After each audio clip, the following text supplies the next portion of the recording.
to That Dad Guy. It's October 21st, 2023, and it's time to answer your weekly questions.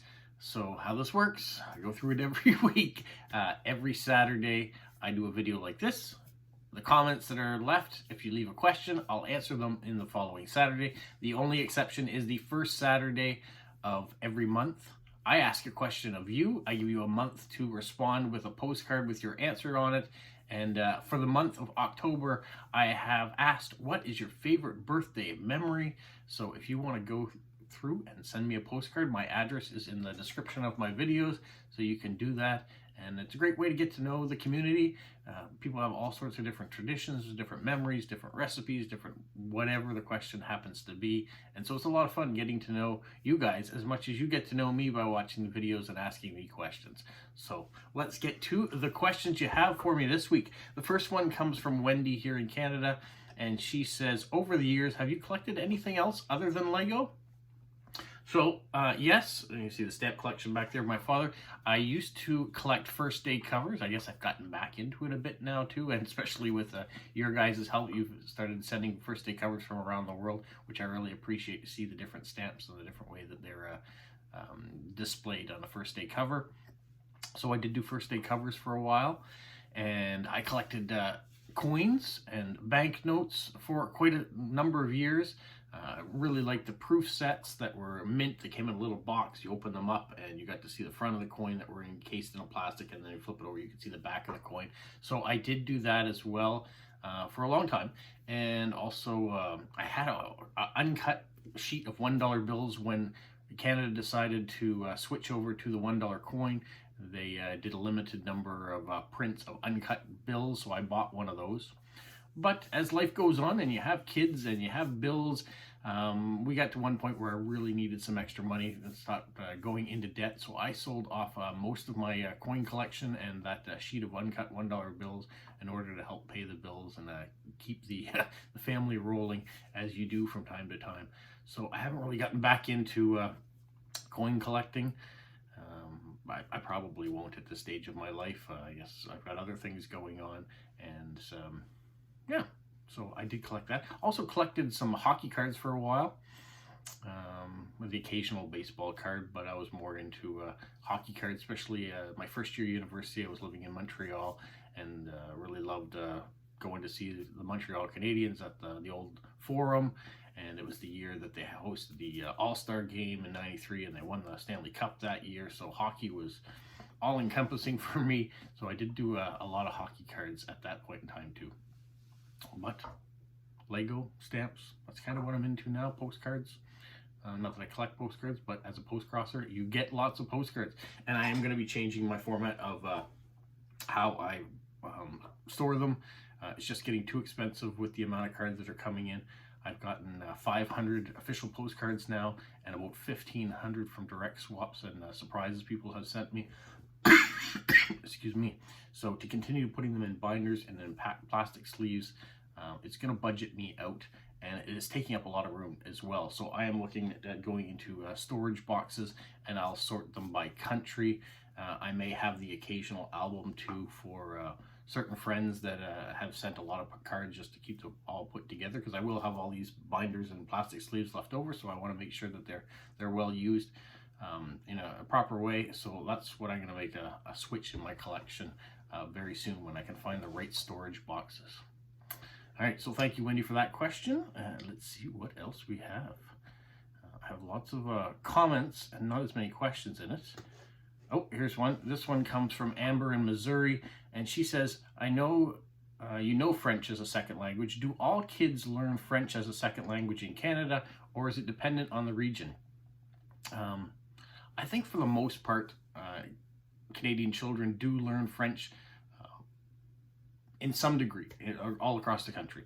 So here in New Brunswick, we have early and late immersion. So early immersion means that starting in grade 1, you are in French.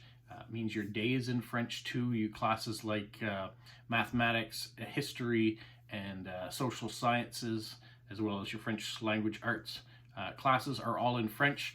And then you really only have phys ed or your English class and things like that in English. And you have that right up until at least grade 9 when you go into high school.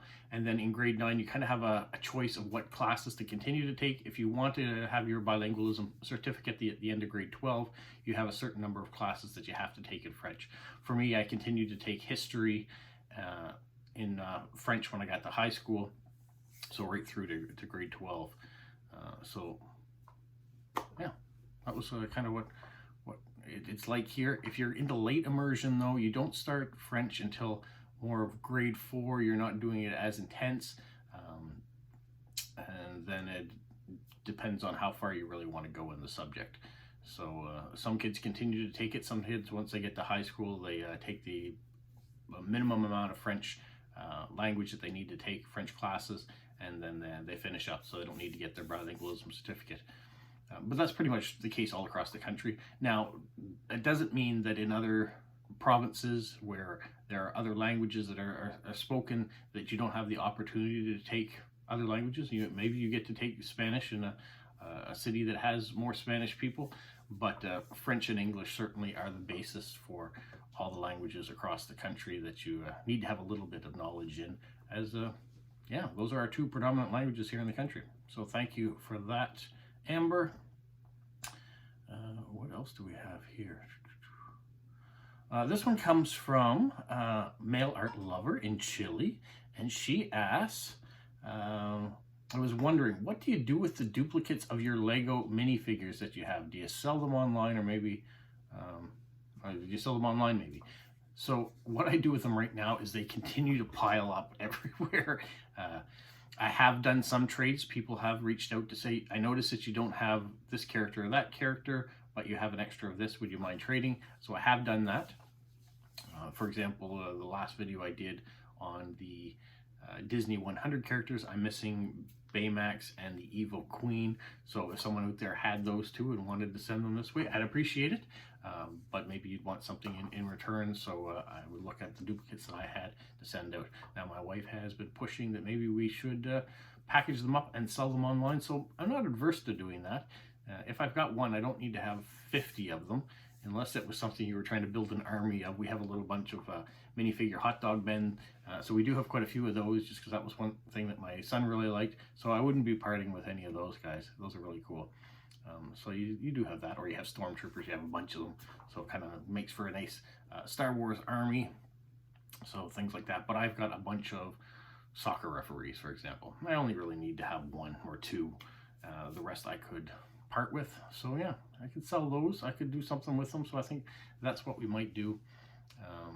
Trying to tidy up things a little bit, and the sprawl that I have of whether it's postcards or stamps or Lego, I have to minimize it a bit. I have to try to put it back under control so it doesn't encompass our house completely. And part of that is saying goodbye. So I have been doing that with some of the stamps. I've got a lot of duplicate Canadian stamps, or stamps that people have sent me that's already in my father's collection. I am sending those back out into the world to other people who are stamp collectors. So I have been doing that to try to tidy up a little bit. I have a lot of tidying I have to do though. I have things that need to be put away somewhere, and part of that is going to be trying to find the appropriate things to organize. I don't know if I need another bookcase in here or not, but I have a tower here that I keep all my postcards in. So I want to get some sort of storage boxes, something that's stackable, something that I can easily open, and that will take a 5x7 card at least. 4x6 is minimum, but definitely a 5x7. And if it had a little bit of height for those cards that are just of unusual size, that would be nice. Whether I can find a box that would hold a card like this, probably not. And it might be too much of a waste if most of the time I'm only using this portion of the box. So those would probably have to stay in extra binders and things like that. That's my thought right now. So hopefully over this weekend, I'm going to tackle a little bit of that, because we are having a rainy weekend here, and it's good for doing a lot of indoor stuff. So we'll do things like watch Formula One, because there's a race in Texas this weekend. So we will watch a little of that this weekend. And we're going to try to do a little cleaning, do a little house decluttering. There are things that can go up on what we have Facebook Marketplace. You might have that as well, or Kijiji, or I don't know. There's all sorts of different places you can put items up for sale that you just want to get out of the house, and we have a lot of that stuff that needs to go, especially as our children are getting older and are not using things. I've got bags of toys that the kids haven't used since they were like 3 and 4 that should go up and find a new home somewhere. So I think we're going to do a little decluttering, or at least prepare for that. All right, those are my questions for this week. I don't have any others. I've got some other nice comments that people put on there, but no more questions. So make sure you leave a question in the comment field for next week so I can answer it for you. And if you want to participate along in the monthly question, send me off a postcard with your answer for what is your favorite birthday memory. And then on the first Saturday in November, I'll read all those responses. That's what I got to do for today. And hopefully you guys have a magical week. What, Polo? You say like, subscribe, share, and tell all your friends?